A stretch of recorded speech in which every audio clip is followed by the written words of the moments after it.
Alright, forgive my messy basement here, but here's a little trip. That's a German twin motor plane up there on top with the V2 rocket, a Nike. That there in the middle here is a dry box with desiccant. Loads the filament in there. I have the nylon, which is basically very hygroscopic. Right there, we have a homemade helical antenna, right hand circular polarized. Little booster, why not? Yeah. So here we have that bearded lady, which has my level 2 paperwork on it, which I'm gonna go for this spring. Fire extinguisher, of course. Liquid cooled system. There is, man, I wish I had a light right now, but it's really hard to see. There's a reservoir, there's 2 pumps, and 4 fans, 2 heat exchangers, 2 different power supplies, 112, 124. Then there's actually a computer power supply. Then we have a fan controller. Here is the flow of my coolant and the coolant temperature. So, printer controlled by, the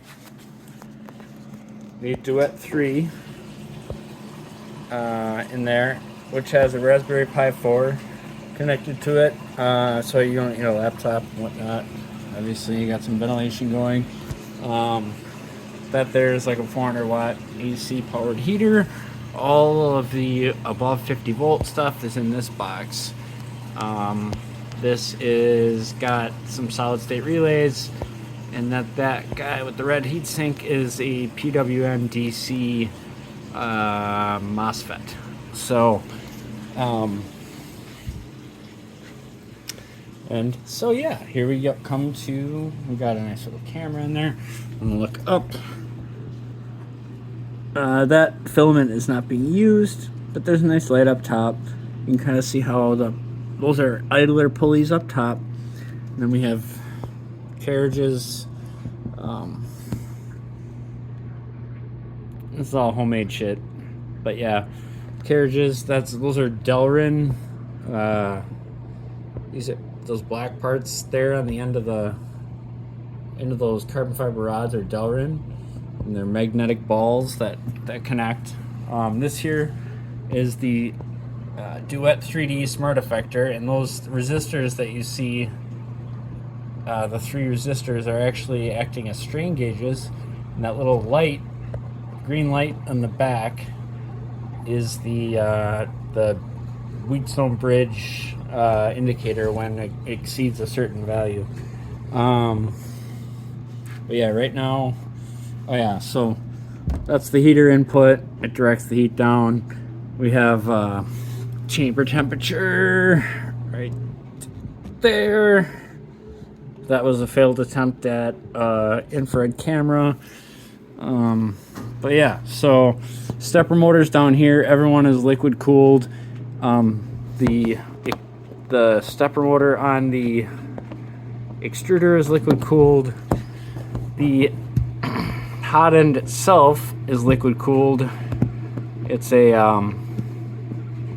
what do you call it? Slice engineering mosquito, and I actually have on there a prototype heat break. You can kind of see it. You'll never find one of these. I got it from the CEO. He just shipped it to me because I'm like a maniac about printing, because I print really exotic materials. But yeah, you can kind of see the steppers doing their thing. These guys are running at 2.2 amps a piece. Like way more than you would normally run it. It's at their max power rating, but they're liquid cooled, so I'm not worried about it. That's about it. Yeah, 310 millimeter diameter plate there. And this thing, I mean, I'm standing next to it here, so you get an idea for how big this is. But yeah, so I can print things. I think the head goes down to about here. So I can print like, I think it's like a 590 millimeter tall object. But yeah. Oh yeah, almost forgot. My nice little touchscreen display, which I can, you know, I can go into, I can actually enter in like code directly. Here I can also like change fan speeds,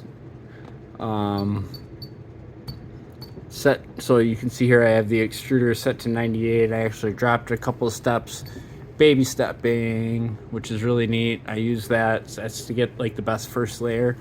And this is what we're printing here is a tracer for my airsoft shotgun. I'm gonna put at least 12 UV LEDs in there. Most people only put 4, but you know me. Later.